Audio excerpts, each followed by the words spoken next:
situación internacional y después hablar de alguna visión de perspectivas sobre las variables macroeconómicas trasladadas al 2020.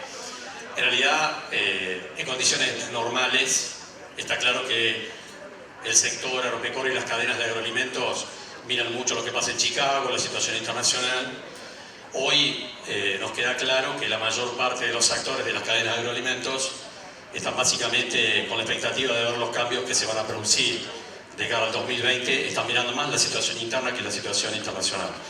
Yo voy a hacer algunos comentarios muy pequeños sobre la situación internacional y los elementos que vemos donde nos parece que puede haber alguna oportunidad interesante, y después vamos a plantear hipótesis sobre lo que puede pasar en el 2020 con el tipo de cambio, con el mercado cambiario, la cuestión del cepo, etcétera, qué puede pasar con las tasas de interés, con el nivel de actividad económica, con la presión impositiva, con la inflación. Es decir, con las variables que de alguna manera son importantes para mirar desde el sector agropecuario. A ver cómo estamos con esto. Aquí está. Bueno, quiero empezar con este gráfico en relación al tema de los commodities a nivel internacional. Este es el índice CRB, un índice que se calcula en Londres todos los días desde hace más de 60 años. Lo que en realidad este gráfico mide es el desempeño promedio de más de 25 commodities a nivel internacional. Quiere decir que el gráfico está metiendo en el análisis productos de Chicago, productos de Londres, productos de Rotterdam.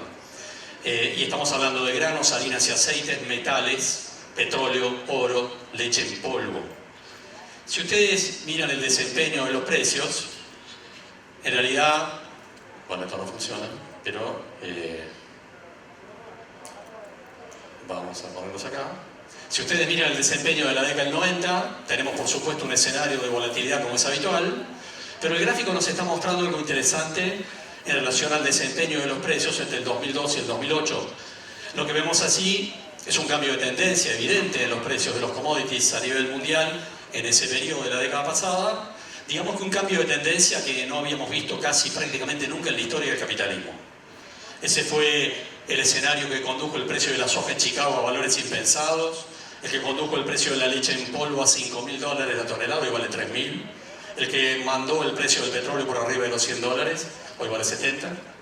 Ese proceso, como ustedes saben, terminó muy mal, terminó con la crisis del 2008-2009, de las hipotecas subprime, que es el colapso que vemos allá, entre el 2008 y el 2009. Después hubo un proceso parcial de recuperación, y después el escenario es el que vemos en el gráfico. Estamos al final de ese gráfico. ¿Qué nos importa mirar en esta ecuación? La lectura, por supuesto, es decir que está claro que la economía mundial no está de fiesta. Y la foto es la que tenemos, pero en realidad hay una lectura interesante para mirar el escenario futuro. Porque alguien dirá, bueno, ¿cuándo vamos a volver a ver precios de commodities en una relación como la que veíamos en la década pasada? La verdad, no sé. Pero eso no va a ocurrir en los próximos meses, ni el próximo año, ni el que sigue. Digamos que la mayor parte de los analistas está pensando que la economía mundial va a seguir teniendo un desempeño bastante discreto, y en ese contexto, por supuesto, no hay lecturas alcistas para los precios de los commodities en una economía mundial que no está de fiesta. A no ser, por supuesto, que para algún caso particular se produzca un accidente climático que pueda tocar algún producto en términos de oferta.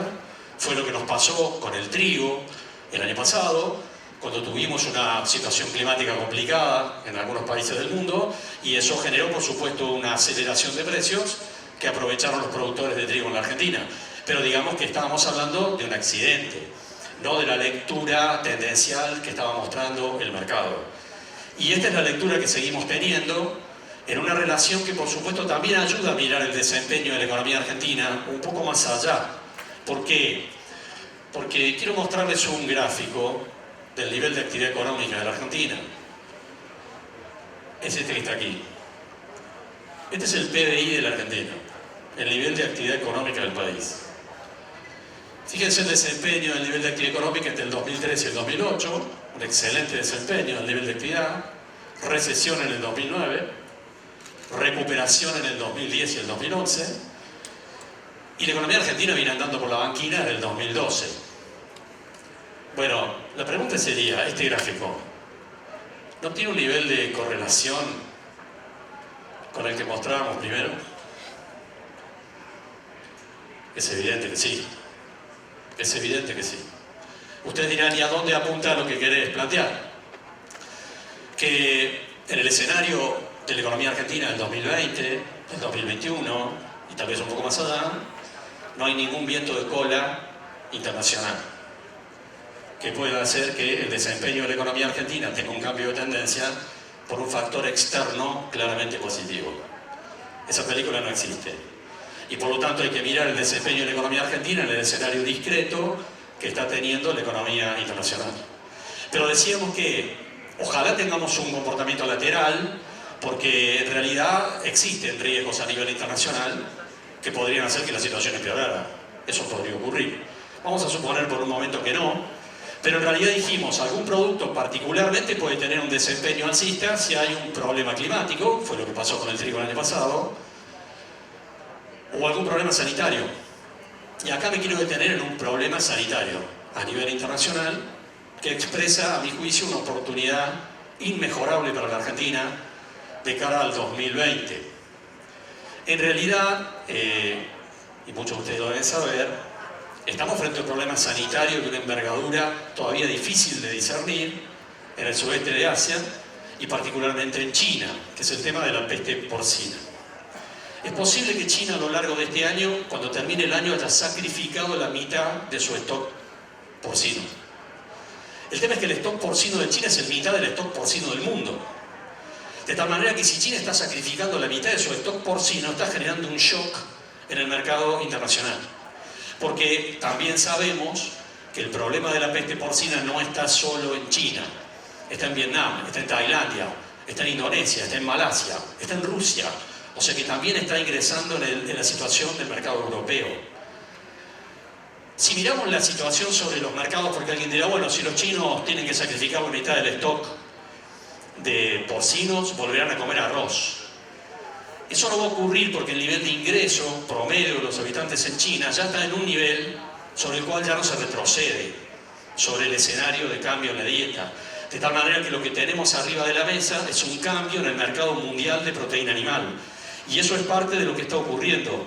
Y fíjense el desempeño de las exportaciones argentinas.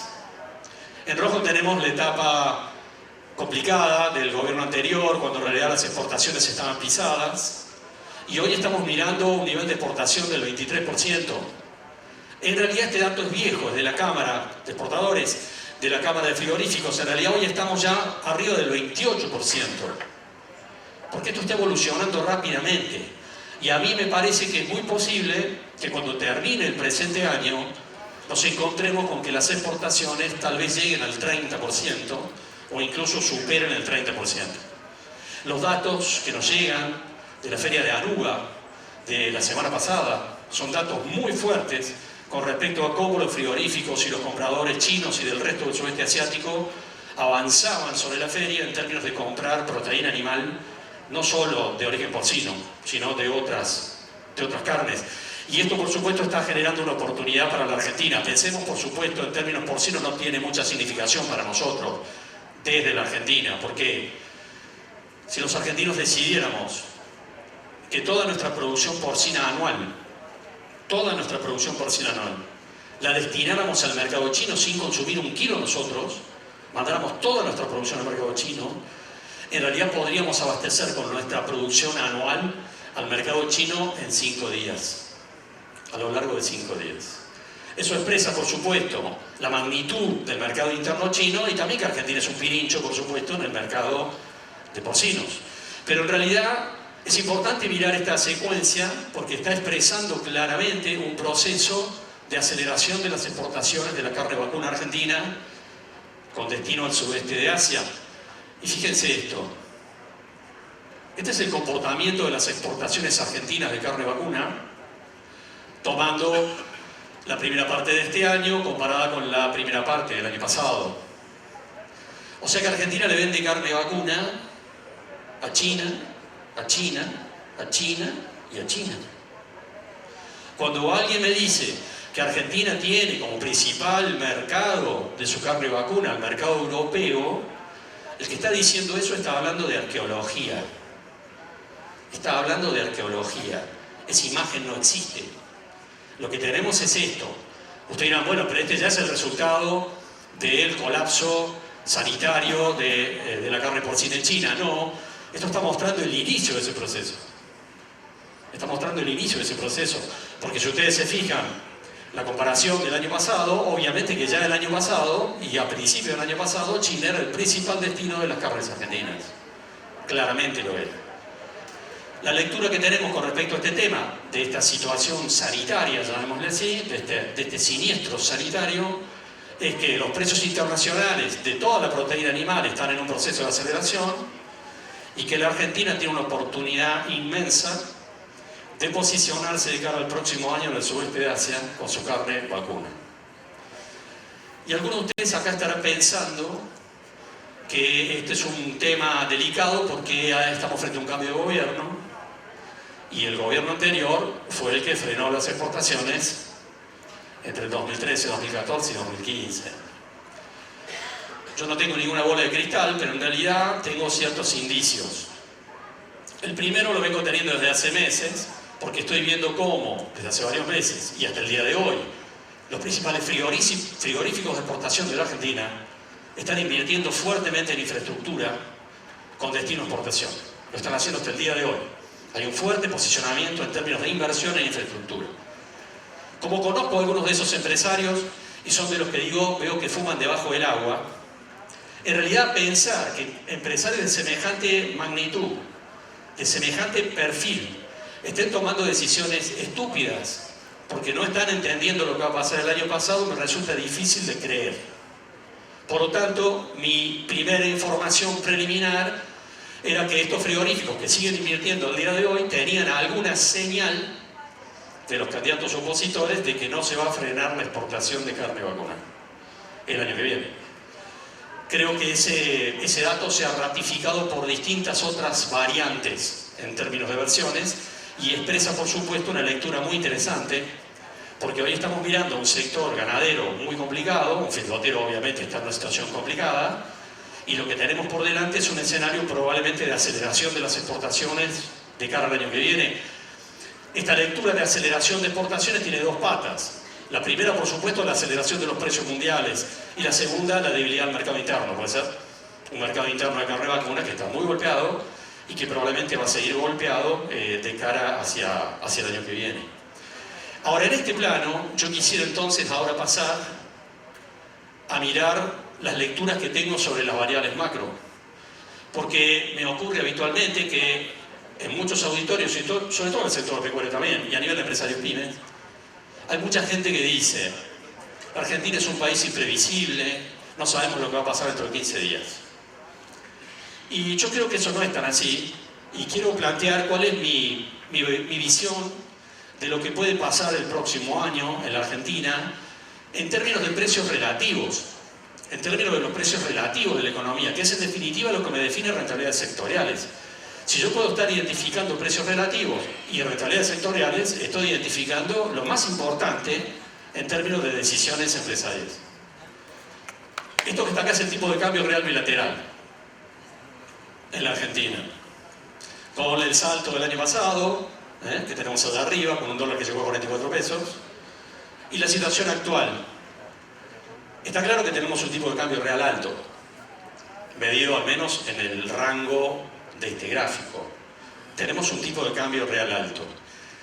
Yo tengo una impresión con respecto a lo que va a ocurrir en esta línea, que es la siguiente. El primer punto: la Argentina va a tener un tipo de cambio real alto el año que viene. ¿A quién le cabe alguna duda? El nivel de acumulación de deuda que tiene la Argentina en este momento, y que tendrá que renegociar con quita, sin quita, la verdad que no lo sé, en términos de la situación internacional y los compromisos de la deuda y los bonos y el Fondo Monetario, expresa la necesidad de que la Argentina, no solo el año que viene, sino en los próximos años, tenga un dólar alto, un tipo de cambio real alto, que de alguna manera acerque una cuenta corriente del balance de pagos que se acerque a lo positivo. Balance comercial positivo y una cuenta corriente que se acerque también a ser positiva. Eso expresa, por supuesto, que eso se consigue con un dólar alto. La Argentina va a tener un dólar alto, aunque el presidente se llame del Caño. Esta es mi lectura del escenario del año que viene. Y en realidad, en ese punto, lo que sí está claro es que vamos a tener un sistema de control de cambios. Un cepo. Este diagrama lo teníamos hace varios meses, antes de los pasos. Y por ahí antes de los pasos decíamos, bueno, si gana Alberto Fernández va a haber sistema de control de cambios. Si gana Macri, tal vez hay un sistema de flotación.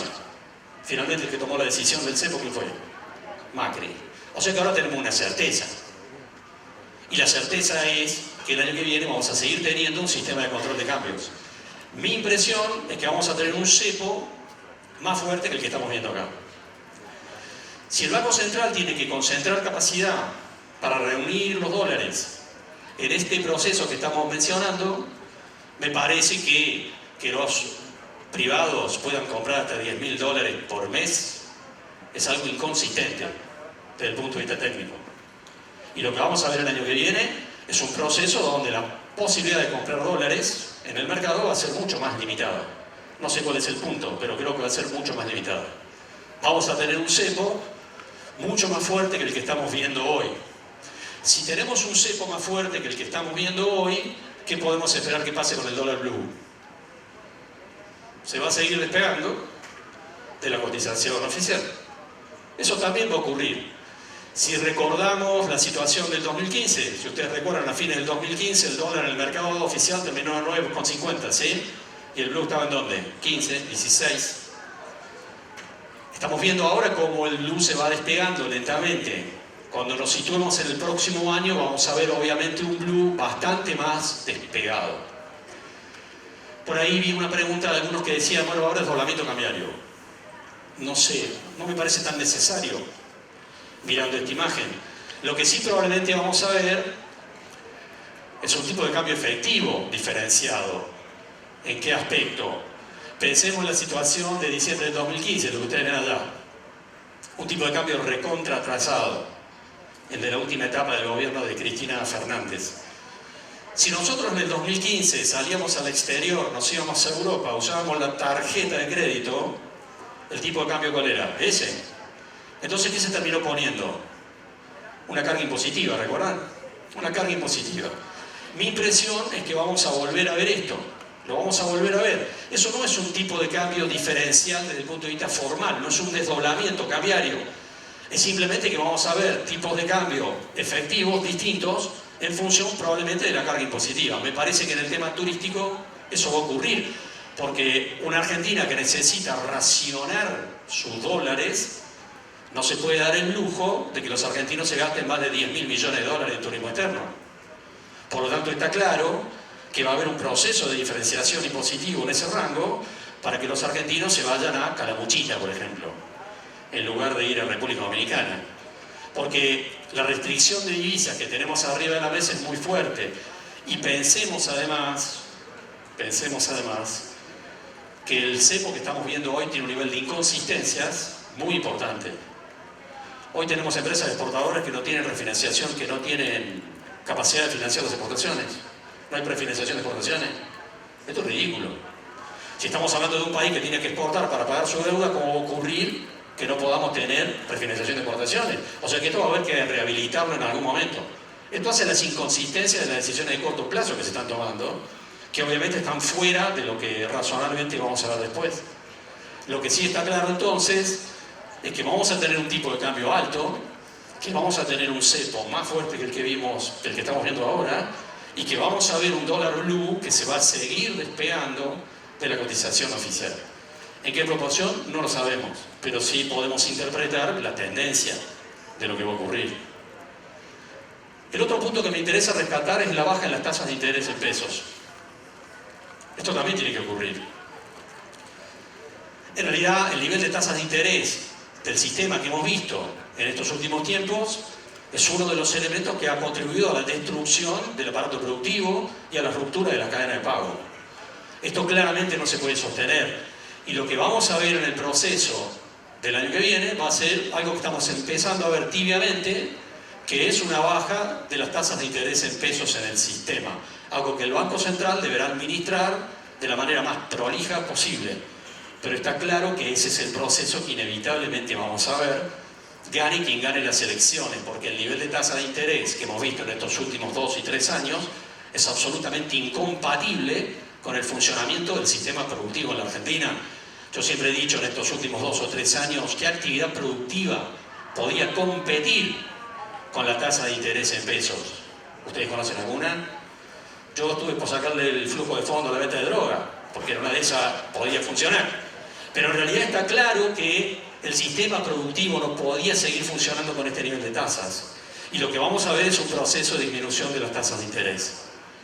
El punto 7 está en función de una hipótesis, que la voy a plantear. La hipótesis de que Alberto Fernández es el presidente. Yo creo que va a haber menos apego al equilibrio fiscal. Creo que va a haber menos apego al equilibrio fiscal. Vamos a ver un proceso de negociación del gobierno nacional con los gobiernos provinciales que va a conducir a un proceso de financiamiento, y ese desequilibrio fiscal, por supuesto, que va a expresar emisión. Vamos a volver a un proceso de emisión en un contexto de desequilibrio fiscal. Si ustedes miran esos elementos que estamos mencionando hasta acá, está claro que todo eso conduce al punto 6, ¿puede ser? Alta inflación. Y rescato hace 20 días una conferencia de prensa que dio Alberto Fernández. Entonces, en un momento él dijo, vamos a tener un dólar alto porque hay que generar exportaciones. Vamos a bajar la tasa de interés en pesos porque hay que reactivar el mercado interno. Y vamos a ayudar a los gobiernos provinciales y tenemos un compromiso con la situación social en términos de gasto público. Entonces un periodista que estaba ahí levanta la mano y le dice, bueno, pero dólar alto es inflación, baja de tasa de interés es inflación, y lo que usted está planteando en términos del gasto público es inflacionario. Y Alberto Fernández dijo algo que quiero rescatar textualmente, por lo que expresan las palabras. Él dijo, ojalá que al 2023 la inflación pueda ser de un dígito. Quiero rescatar la primera palabra, ojalá. O sea, no estaba diciendo me comprometo a, ¿puede ser? No estaba diciendo me comprometo a que la inflación en el 2023 va a ser de un dígito. No, ojalá que sea de un dígito. Lo que está claro es que el escenario del 2020 es un escenario inflacionario. Cuando uno mira el repaso de las principales consultoras de la Argentina proyectando la inflación del año que viene, se habla de una inflación del 40%. Ojalá. Sinceramente. Es decir, yo digo, si el año que viene tenemos una inflación del 40%, bueno, hagamos una fiesta, tiremos fuegos artificiales, porque va a ser un logro en el contexto de lo que estamos mirando acá. Pero eso además puede conducir a otro lado. Puede conducir a un escenario donde las tasas de interés puedan ser nuevamente negativas en términos reales frente a la inflación. ¿Ustedes dirán, puede ser? Yo creo que puede ser. Eso podría ocurrir. Y creo que es una probabilidad de que nos encontremos con que la tasa de interés en pesos, tanto activas como pasivas, pero fundamentalmente las pasivas, se sitúen por debajo del proceso inflacionario. De última, que eso ocurra es lo mismo que ocurrió en el 2014 y en el 2015, cuando el incentivo para reactivar el mercado, ¿cuál era? Un plazo fijo estaba por debajo de la inflación. El mensaje para un ahorrista, ¿cuál era? Cambiar la heladera, el auto, la licuadora, andate a las sierras, consumí.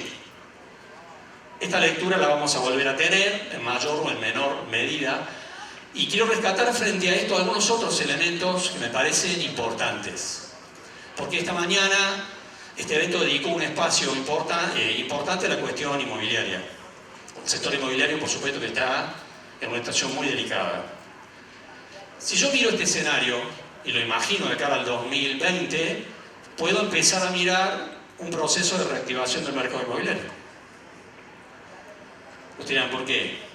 Porque cuando un productor agrícola de Marcos Juárez, de Cañada de Gómez, esté por vender venda su producción de grano en mayo, junio del año que viene en soja, ¿qué va a poder hacer? ¿Comprar dólares?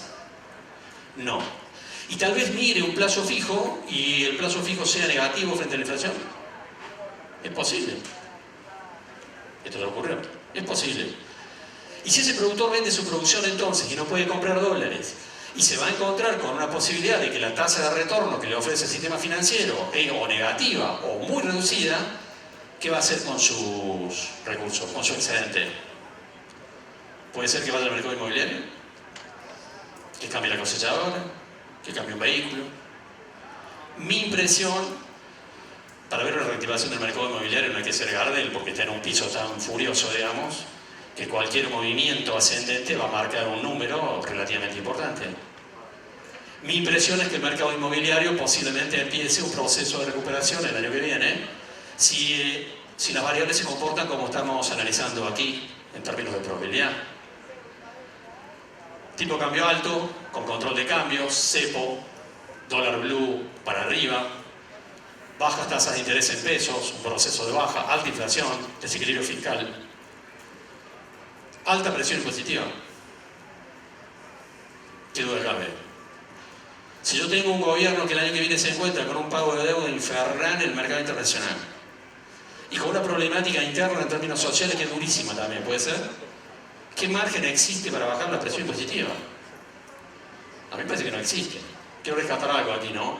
Que no lo dije al comienzo. Yo soy analista de mercados y asesor de empresas, no diseño políticas. Lo que yo estoy diciendo acá no es lo que me gustaría que pase, ¿sí? Estoy planteando lo que me parece que va a ocurrir.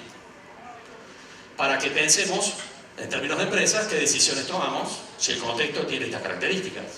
No si me gusta o no me gusta, ese es otro tema. Y en ese plano creo que la alta presión impositiva va a persistir. Una presión impositiva que para muchos sectores es insoportable, por supuesto que sí, pero evidentemente me parece que el margen de maniobra para modificar eso es muy, pero muy reducido. En ese plano, ¿qué impresión tengo con respecto a las retenciones a las exportaciones? Mi impresión, por lo que puedo sondear, es que parte de la intencionalidad es ubicar las retenciones a las exportaciones en un punto intermedio de la situación actual y la situación que existía en diciembre del 2015. Es ubicar las retenciones a las exportaciones en un punto intermedio de esa situación. Hoy el gobierno, digamos, lo estamos viendo en estos días, un proceso de reperfilamiento de la mesa de enlace, para decirlo de alguna manera, que tiene que ver con este proceso de negociación. Con este proceso de negociación abierto con el principal candidato de la oposición, para discutir de aquí hasta diciembre cuál es la lectura que cabe plantearse con respecto a ese tema, nada menos, el de las retenciones a las exportaciones. Y me parece que la actitud del futuro gobierno va en esta relación, ubicar las retenciones en un punto intermedio, a lo que hay y lo que hubo. El otro punto que me parece importante rescatar es la pérdida de poder adquisitivo de carácter estructural de millones de personas, que se ha producido en los últimos años. Y no es un planteo ético el que quiero hacer, sino es un planteo de negocios, de mercados, básicamente. ¿Por qué? Porque en realidad esta pérdida de poder adquisitivo que han tenido millones de personas difícilmente se puede revertir de manera rápida. Si alguien piensa que va a venir un gobierno muy pro consumo en realidad y que va a poder hacer que un jubilado que perdió 20% del poder adquisitivo el año pasado y pierde un 10% del poder adquisitivo este año, pueda revertir esa situación el año que viene, bueno, el que crea eso puede creer en los Reyes Magos, en Papá Noel, porque da exactamente lo mismo. Está claro que eso no va a ocurrir. Y si mi gremio docente de la universidad negocia con el gobierno el próximo año una paritaria del 40% de aumento salarial, ¿y la inflación de cuánto va a ser? ¿Del 40? ¿Del 45? En realidad mi impresión es que estamos frente a una pérdida de poder adquisitivo que es de carácter estructural y que es toda una definición con respecto al comportamiento de los mercados, toda una definición con respecto al desempeño del mercado interno y el perfil de determinados productos. Entonces, hace 20 días me encontré con empresarios lácteos. Entonces uno me dijo, el 80% de la manteca que se comercializa en las góndolas de los supermercados ya no es manteca. ¿Usted ni qué es? Bueno, porque la manteca se hace con crema, no con grasa animal, ¿puede ser? Y entonces otro me dijo, ¿y si vos a esta altura creés que un queso cremoso está hecho con leche? Bueno, que la inocencia te valga. Era obviamente una exageración, pero lo que está claro es que tiene harina, féculas y un montón de productos. Porque si las empresas no pueden llegar a góndola con un producto competitivo, ¿qué es lo que terminan haciendo? Degradando la calidad del producto. Y por supuesto que esto es lo que tenemos arriba de la mesa y vamos a seguir teniendo, sumado al proceso de redistribución regresiva del ingreso, que es otro elemento de análisis de mercado que es importante tener en cuenta. Yo tengo una casa en Villa General Belgrano. Este fin de semana fue muy especial porque era Oktoberfest. Pero si ustedes van la semana que viene a Villa General Belgrano, probablemente lo encuentren lleno. Si se corren 10 kilómetros a Santa Rosa de Calamuchita, ¿lo ubican? Probablemente lo encuentren vacío. Y ustedes dirán, ¿y por qué? ¿Cuál es la diferencia? Y la diferencia es el perfil al cual está orientada la oferta turística de las dos localidades, puede ser. Villa General Belgrano tiene su oferta turística en qué segmentos sociales, ingresos medios y altos, mientras que Santa Rosa de Calamuchita a sectores medios y bajos. Esto es parte del análisis que hay que hacer, en relación, por supuesto, al funcionamiento de los negocios. Ahora, si yo tengo una evaluación del tipo de cambio alto, tengo un escenario de mercado interno definido por el poder adquisitivo y también la distribución del ingreso, tengo el escenario de alta presión impositiva, tengo el escenario de tasas de interés, tengo el escenario inflacionario y tengo la estructura del desequilibrio fiscal, tengo una visión de la estructura de precios relativos de la economía. Tengo una visión de la estructura de precios relativos. Y si yo tengo una visión global sobre la estructura de precios relativos, quiere decir que tengo indicios importantes sobre las rentabilidades sectoriales de cara al próximo año. Tengo una lectura de las rentabilidades sectoriales. Y si tengo una lectura de las rentabilidades sectoriales, tengo determinados indicios también con respecto al proceso de inversión, de cómo se va a mover ese proceso de inversión. Y creo, por supuesto, sí, que de cara al próximo año es inevitable un cambio sustancial con respecto al destino de los excedentes económicos en la Argentina, que van a dejar de estar orientados básicamente al mercado de capital y al sistema financiero para orientarse a procesos productivos, que van a ofrecer rentabilidades, en algunos casos, interesantes. Nosotros hicimos hace unos meses para un grupo de productores del sur de provincia de Buenos Aires un proyecto de una planta de malta para exportación, y la tasa de retorno nos dio el 30% en dólares. En realidad nos parece que hay un montón de elementos que van a volver a poner sobre la mesa rentabilidades sectoriales vinculadas a proyectos productivos, que es parte de lo que también hace falta en términos de los compromisos de pago de deuda. Bueno, yo quiero rescatar solamente una serie de elementos, uno solo, mostrar un gráfico como una introducción a lo que va a plantear Diana de la situación internacional y los acuerdos, que es este gráfico, que me parece interesante para mirar los procesos tendenciales del rol de la Argentina en los mercados mundiales. ¿A quién le vendía la Argentina en la década del 90 y a quién le vende ahora? Europa representaba el 30% de nuestras exportaciones, hoy representa el 15%. Pero el sudeste de Asia, y no digo China individualmente, el sudeste de Asia en su conjunto, representaba el 7% del destino de nuestras exportaciones en la década del 90. Y hoy representa el 34-35%. ¿Qué políticas hubo para ir en esta dirección? Ninguna. Ninguna política seria. Lo que hay es un proceso de complementación evidente en términos de negocios, que hace que aún sin políticas, la Argentina esté orientando parte de su comercio exterior de manera creciente al sudeste de Asia. Y en eso me planteo, por supuesto, no solamente la economía china. Y quiero rescatar, no sé cómo estamos con el tiempo. Bien, quiero rescatar una última anécdota introductoria también sobre lo que Diana va a hablar en relación a los acuerdos. Yo tengo una lectura muy proteccionista de Europa en relación a las cadenas agroalimentarias. Tengo una lectura muy proteccionista. Creo que difícilmente retroceda sobre sus políticas de protección en las cadenas de agroalimentos. Y quiero contarlo con una anécdota que expresa cómo la letra chica o la no letra de los acuerdos expresa intencionalidades. El año pasado hicimos un viaje con organizaciones empresarias, pero también con los gobiernos, algunos gobiernos provinciales, a visitar el Piamonte en Italia. En realidad era para mirar los procesos de desarrollo territorial. La región del Piamonte es una región reconocida en Europa por estrategias de desarrollo territorial. Y en ese marco pudimos ver una cadena completa de valor de un grupo de productores ganaderos, de una raza piamontesa que también existe en la Argentina, digamos, en menor cuantía. Eran productores ganaderos que tenían su producción de animales, su planta de faena, despote y chacinados, y 5 restaurantes en la ciudad de Torino. O sea, toda la cadena, desde la producción al elemento comercial final.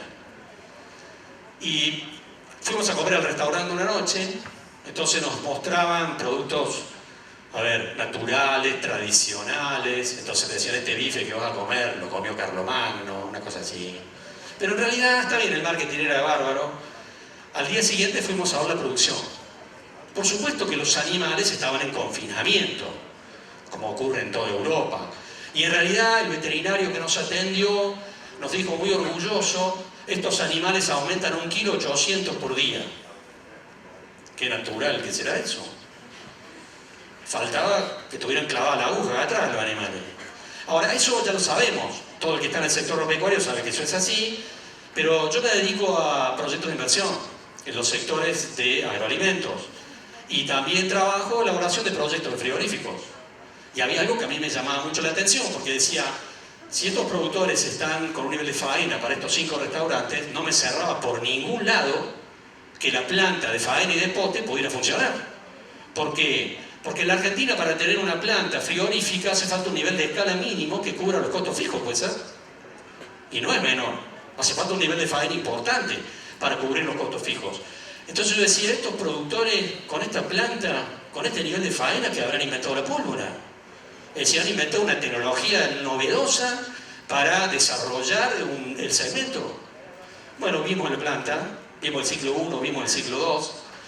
Yo digo irónicamente, si en la Argentina alguien quiere habilitar una planta así, lo meten preso. Pero además, en un momento, vimos las cámaras. Nos abrieron una cámara. Y al abrir la cámara, me encontré con que había carne vacuna, carne porcina y carne de pollo en la misma cámara. No hace falta ser licenciado en alimentos. Digamos, acá y en Tanzania o en Senegal, a eso se le llama contaminación cruzada. Y está estrictamente prohibido bajo las normas sanitarias. Ustedes dirán, ¿a dónde va tu anécdota? Mi anécdota va a lo que dije hace un rato. Porque en realidad, la lectura que tengo es que en muchos segmentos de cadenas de agroalimentos, Europa nos exige a nosotros normas sanitarias que ellos no se autoexigen a ellos mismos. Y esto en la jerga técnica se llama trabas pararancelarias. Y mi impresión es que Europa no va a desarmar su estructura de protección sobre sus cadenas de agroalimentos. Y este es un tema a tener muy en cuenta bajo cualquier hipótesis en términos de un acuerdo global entre el Mercosur y la Unión Europea. Bueno, muchas gracias.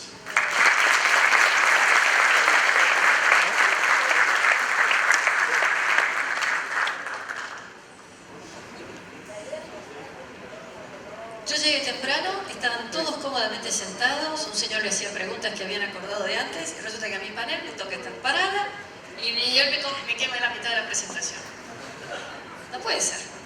Bueno, mientras me cuelgo la presentación, les comento, hay muchos temas para hablar y vamos a hablar de lo que estaba específicamente pautado de Mercosur y Unión Europea, pero me voy a robar también 5 minutitos al final para hablar de la situación económica. Tengo un planteo extremadamente similar al de Carlos y eso es muy importante para ustedes porque, como bien dijo él, no importa si te gusta o no te gusta, es lo que va a pasar y tenés que adaptarlo.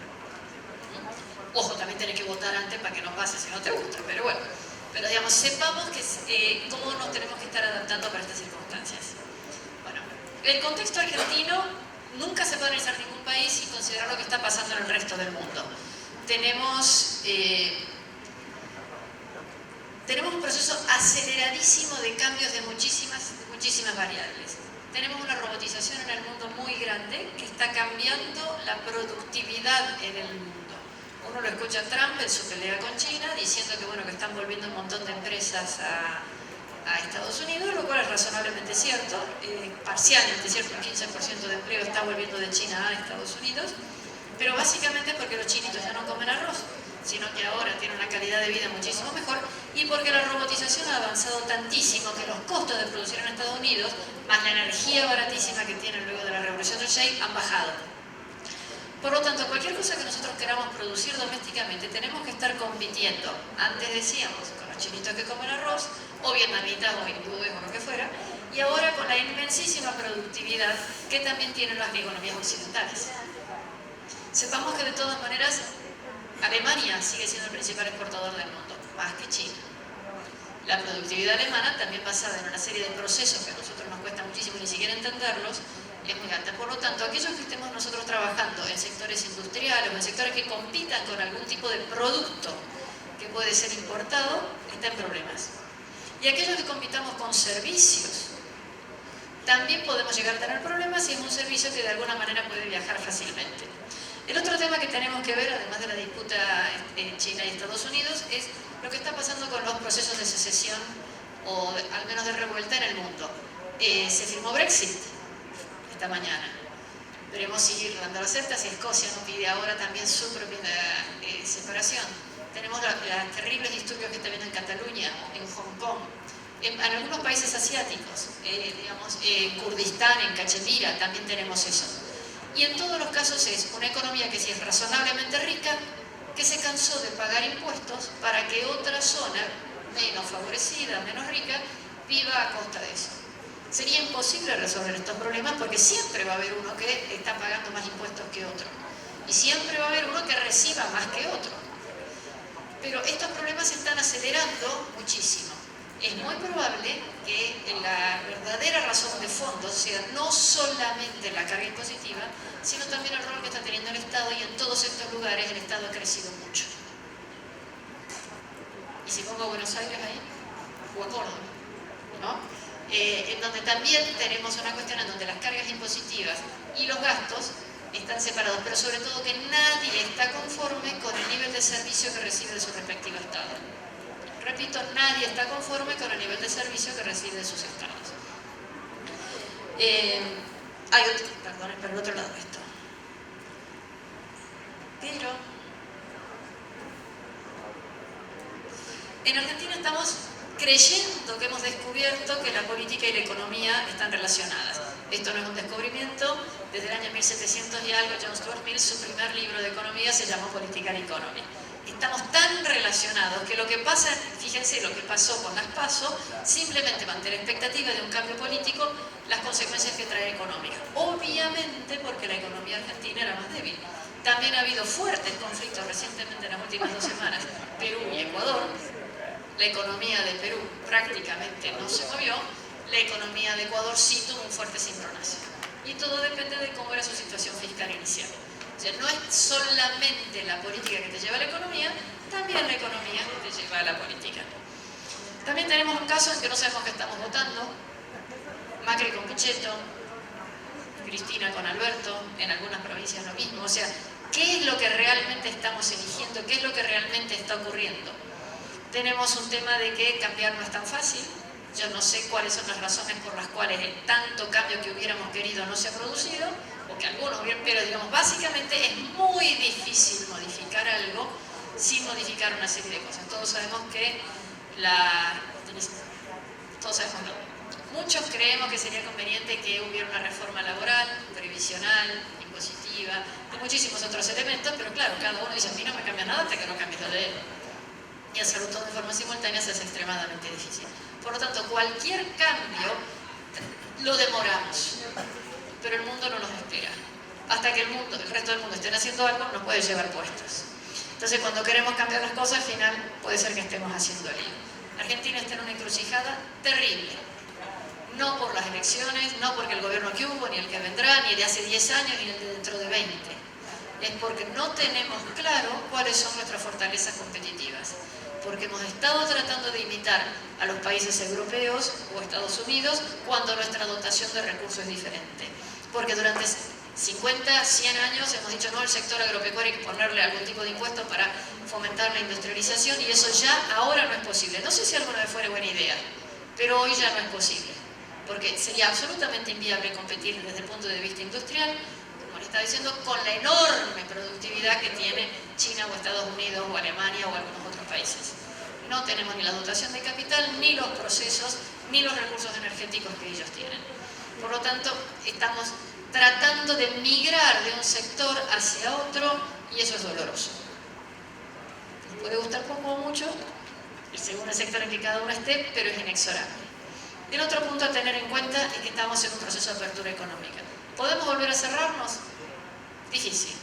Les comento lo que ha ocurrido en estos últimos 2 años. Argentina ha tenido más de 200 mercados que se han abierto. ¿Qué significa abrir un mercado? Que establecemos ciertos protocolos que estamos de común acuerdo. O que establecemos ciertos protocolos que el que nos va a comprar acepta como nuestro. Tomando la anécdota de Carlos, bien pudiera ser que en Italia, para comprarnos a nosotros, nos exigieran que tuviéramos cámaras de frío separadas. No importa que el comprador no lo tenga, lo que exigen es que el vendedor cumpla con ciertas categorías. Tenemos restricciones con respecto al uso del agua, vamos a tener restricciones con el uso de etiquetado, vamos a tener restricciones con una serie de cosas que hay que cumplir, si no, no las vas a poder vender. Es caro, es lento, muchas veces me dicen, pero esto es completamente inútil, me lo haces cumplir a mí cuando el de al lado no lo hace o el que va a comprar no lo hace, pero es absolutamente indispensable. De esta manera se han firmado más de 200 acuerdos. Es absolutamente sorprendente. Y van desde el tabaco o las cerezas a caballos de polo o de carrera. Tenemos una enormísima cantidad de regulaciones y cada uno en su sector va a tener que entender y ver qué significa que esto haya ocurrido. Puede ser que el subsecretario del ministerio de no sé qué que firmó el acuerdo haya hecho un buen acuerdo, ojalá que sí. Puede ser que haya firmado cosas de cumplimiento muy complejo, muy difícil o muy caro. Pero de todas maneras es lo que hay.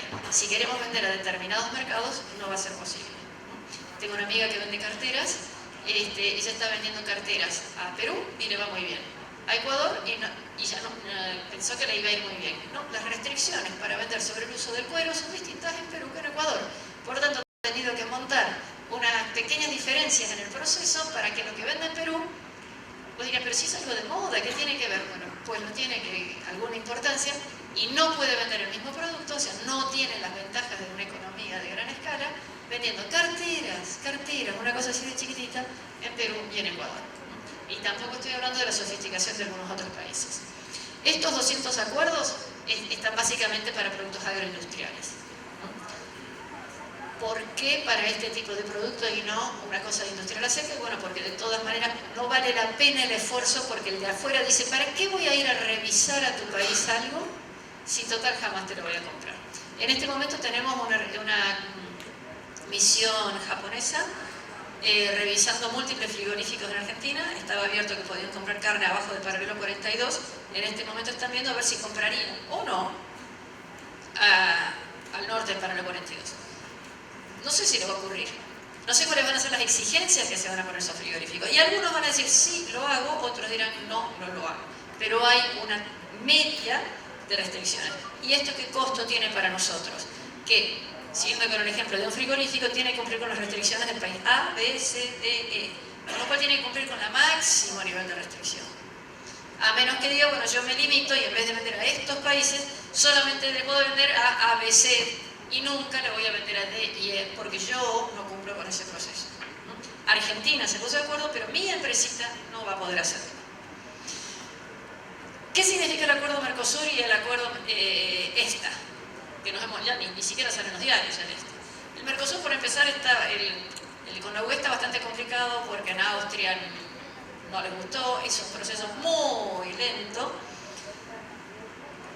Las aprobaciones nuestras y de los otros congresos pueden o no ocurrir, pero si ocurrieran, lo que estaba escrito era bastante agradable. Nosotros teníamos una rapidísima entrada en estos mercados para nuestros productos agroindustriales y ellos tenían para vender los productos industriales de nosotros muchísimo más lento. Daba un tiempito para acomodarse a los productores argentinos. Un tiempito son 10 años y 10 años pasan así. Pero ha sido un proceso muy prolongado. Las negociaciones internas han sido extremadamente complejas. A ver, a todos nos gustan los alfajores o los chocolates. Argentina no tiene cacao, pero somos grandes productores de chocolate. Cualquiera que fue a Bariloche lo ha disfrutado más de una vez. Brasil sí tiene cacao. Entonces, ¿qué hacemos? ¿Hacemos lo que le gusta a Suiza, que también es el principal productor del mundo, que parezca mentira, de chocolate? Que tampoco tiene el grano de cacao. Lo que le gusta a los argentinos no le gustaba a los brasileños. Lo que le gustaba a Suiza no era lo que le gustaba a los productores de cacao africanos. Todo ese tipo de cosas se han negociado de alguna manera que más o menos casi todos quedaron un poquito enojados. Nadie quedó demasiado contento, pero que se puede avanzar. No sé si se van a terminar ratificando estos acuerdos, pero es una oportunidad inmensa. para aquel que entienda y se lea la letra chica y encuentre cómo adaptarse a ese tipo de mercado. Esta, del cual ninguno hablamos, la verdad que no tengo la menor idea que nos podrán querer comprar los de Islandia y los de Liechtenstein, pero bueno, es otro tipo de acuerdo. Y cuando vos entras en Unión Europea por un país podés pasar al lado. Esto es algo extremadamente importante. Puede ser que UE no se termine ratificando, pero sí está muchísimo más avanzado esta. Y de nuevo, si yo mandé algo a uno de estos países, de ahí puede salir a cualquier otro. La agenda de negociaciones pendiente es muy grande, estamos avanzando con Corea, con Singapur y con algunos otros países. No sé si va a ocurrir, no sé si la nueva administración va a estar interesada, no sé si va a tener la capacidad, los conocimientos. El ñato que estaba negociando esto, bueno, regular o malo, se va a ir y va a venir otro, que a lo mejor es muchísimo mejor, no digo que no, pero hasta que entienda qué es lo que se había hecho y cómo se había hecho y por qué se había hecho, vamos a perder un tiempo extraordinario. Es lamentable que en este tipo de temas se cambie la conducción. No sé si va a ocurrir, pero es altamente probable.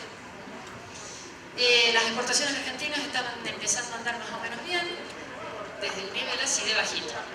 Entonces tener una tasa de crecimiento más o menos atractiva no es difícil.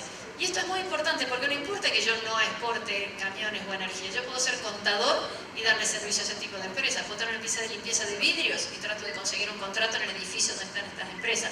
Puedo ser maestra de inglés y le doy clases a los hijos de la gente que negocia estas cosas. La exportación no es que se beneficie el señor que exporta, se benefician todos los que puedan estar vinculados en su propia cadena de valor y en las vinculaciones. Esto es algo que también nos han taladrado durante tantísimos años con algo, el que exporta, claro, requiere tipo de cambio alto y los demás nos perjudicamos. No, señor, todos podemos estar trabajando vinculado a algo que esté con esto. No sé si va a ocurrir.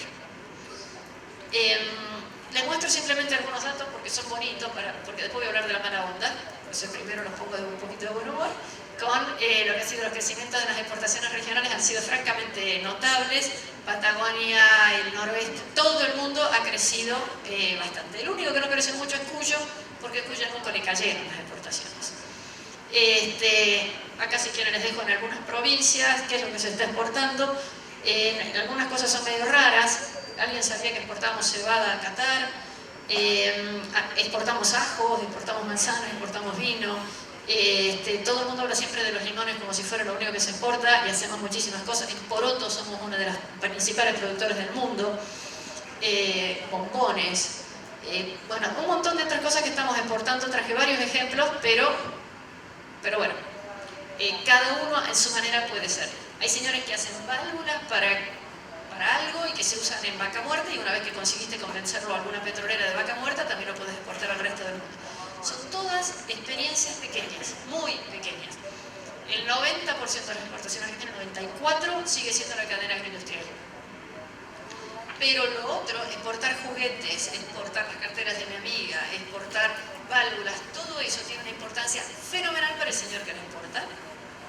$300.000 de exportaciones para el país no es nada, para una familia es mucha plata. Entonces, el tratar de pensar en este tipo de cosas pequeñas ha tenido un efecto muy, pero muy alentador en algunas áreas. Ya sabemos que es complicado, ya sabemos que es caro. Esta es la parte de Argentina que estaba creciendo. Y ahora les comento por qué estamos como estamos, por qué hemos llegado a una situación en donde claramente hay una recesión muy importante y donde claramente hay una inflación muy fuerte.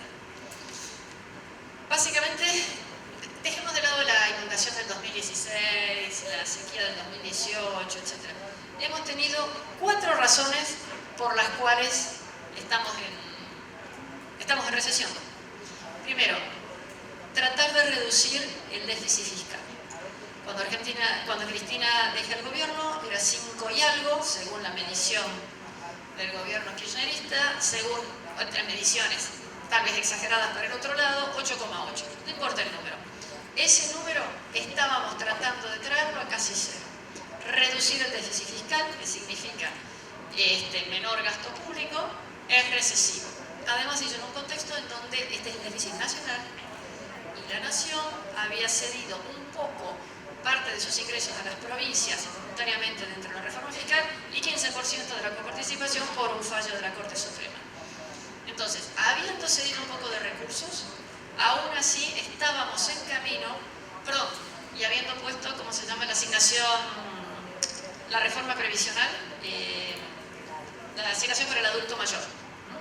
Entonces, habiendo aumentado el gasto previsional y habiendo bajado este pequeño impuesto, lo mismo estábamos tratando de llegar a un déficit casi cero. Muy, pero muy recesivo. Hemos bajado 5, 6, 7 puntos según como lo midamos al gasto público. También tenemos un problema inflacionario muy grande.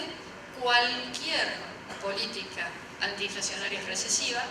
La que escogió el gobierno a mí no me gusta nada.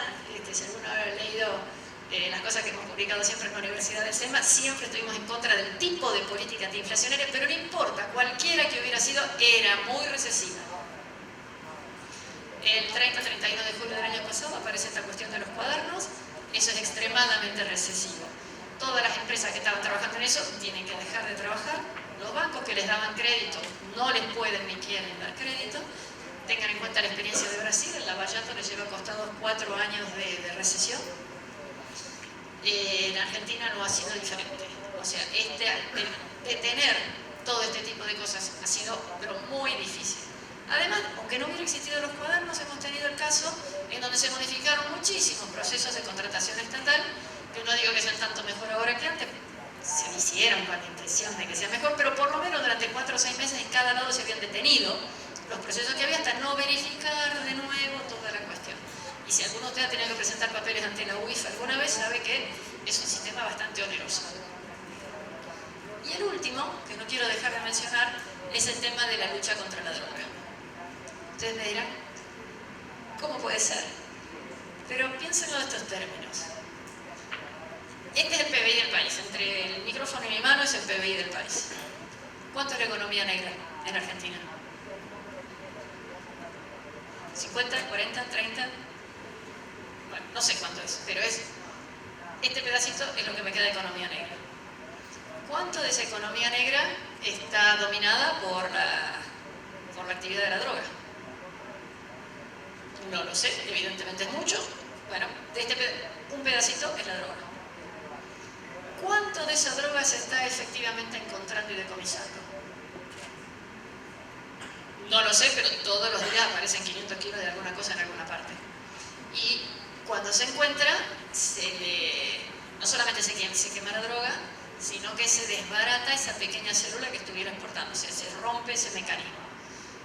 Por lo tanto, ¿qué es esto? O sea, del PBI, la economía negra, la economía que sea de la droga, y lo que se encuentra es este pedacito. Este pedacito del PBI, hace 4 años que lo venimos quemando. Repito, este pedacito del PBI, hace 4 años que lo venimos quemando. Por lo tanto, ustedes piensen, qué maravilla de país que tenemos, porque si habiendo bajado 5 u 8 puntos del déficit fiscal, teniendo una política monetaria demencial, que ha sido extremadamente recesiva, teniendo el problema de la corrupción y teniendo la lucha contra la droga, que el mínimo cálculo que te das entre 2 y 4% del PBI. El PBI ha caído solo 1,5% este año, capaz que va a terminar cayendo 2, casi 3. Imagínense todo el resto de la actividad económica, lo que ha crecido para compensar esto.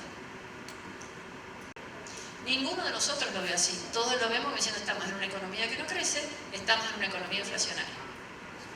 ¿Y qué nos espera?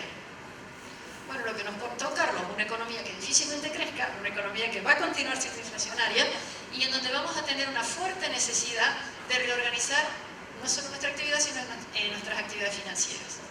De nuevo, digo lo mismo que el mismo disclaimer. No es que me guste, es lo que es altamente probable que pase. Entonces, ¿qué podemos esperar? Primero, todos tenemos que seguir trabajando. O estudiando o haciendo lo que estemos haciendo. Porque si uno dice, uy, no me gusta, y tirarte bajo un puente no es ninguna opción. Entonces, todos vamos a tener que seguir haciendo algo. Lo que es inteligente de nuestra parte es ver hacia dónde nos ubicamos. ¿Qué tipo de actividad podemos tener más importante? Y acá, la parte financiera tiene una importancia fenomenal. Por los ahorros que tengamos o por la financiación de nuestra actividad. El ahorro es el espejo de la financiación. Y ahí tenemos un problema, digamos, la situación financiera argentina es muy frágil, se ha puesto mucho más problemática en los últimos tiempos porque lo que se venía diciendo es, bueno, la verdad no sé si te puedo pagar, por eso le pido al Fondo Monetario que me ayude y me preste para pagarle al acreedor anterior. Todo el dinero que entra del Fondo Monetario es para sustituir acreedores. Sale un acreedor más caro y entra un acreedor más barato. Bueno, entonces no te puedo pagar. Ahora hemos cambiado el discurso a no te quiero pagar. Y como vamos a seguir teniendo déficits, no te puedo pagar, no te quiero pagar, dame más. ¿Qué probabilidad hay de que eso tenga éxito? Ninguna. No podemos tener, digamos, decir, es muy difícil reducir el gasto público, porque son todos jubilados los que tenemos ahí, son maestras y policías, y además necesitamos infraestructura. Por lo tanto, no puedo reducir mi gasto, que es la parte de no te puedo pagar. No podemos andar diciendo por Nueva York y por todos lados que vamos a renegociar de una forma y de la otra, y encima decir un día que es a la portuguesa, que es a la ucraniana, que es a la uruguaya, que bueno, cambiando distintos mecanismos, que es decir, no te quiero pagar, hablar de renegociación voluntaria antes de haber escrito los papeles y tener un potencial de déficit. Por lo tanto, las opciones son o una renegociación muy rápida para que haya algo de financiación más o menos pronto, o una reducción del gasto muy violenta, no por las buenas, porque, digamos, si se hubiera podido reducir, ya cualquier gobierno lo hubiera hecho. Los gobiernos no son delirantes, pero no me gustaba mucho la expresión que usaba el expositor anterior de decir los gobiernos son administradores. Cualquiera hubiera intentado reducir la enorme carga que tenemos, sobre todo desde el punto de vista del ANSES, hacerlo de una forma ordenada y prolija. Así que no nos va a quedar más remedio que una financiación inflacionaria. Una inflación monetaria que termina siendo inflacionaria. Por lo tanto, no tenemos demasiadas expectativas de un crecimiento grande de la economía, no tenemos grandes expectativas de reducción de la inflación. Venga quien venga, se haga bonito o se haga feíto. Sin embargo, dentro de todo esto hay una gigantesca oportunidad, que es que nosotros tenemos 4 sectores, no uno, no dos, 4 sectores que tienen una enorme capacidad de crecimiento y que dará casualidad, gracias a Dios, que es lo que el mundo necesita. Tenemos 4 sectores exportadores, todo el sector agroindustrial, todo lo que se llama economía del conocimiento, software, biotecnología, semillas, robótica, drones, todo ese tipo de cosas. Todo lo que es turismo, que no lo debemos despreciar. Argentina es parte interesante de las redes de turismo mundial. Y por último, energía. Tenemos una enorme capacidad de generar divisas si lográramos generar los mecanismos para tener explotación en los de todo lo que tenemos de petróleo y de gas, no solamente vaca muerta. 4, no 1, 4. Por lo tanto, si logramos hacer una transición más o menos ordenada, sea quien sea el presidente, a tratar de tener una reducción del impacto que tiene el Estado, el gasto que tiene el Estado, y alguno de estos 4 sectores, o los 4, tiene tracción, la próxima vez que me inviten vamos a estar en un país mejor. Muchas gracias.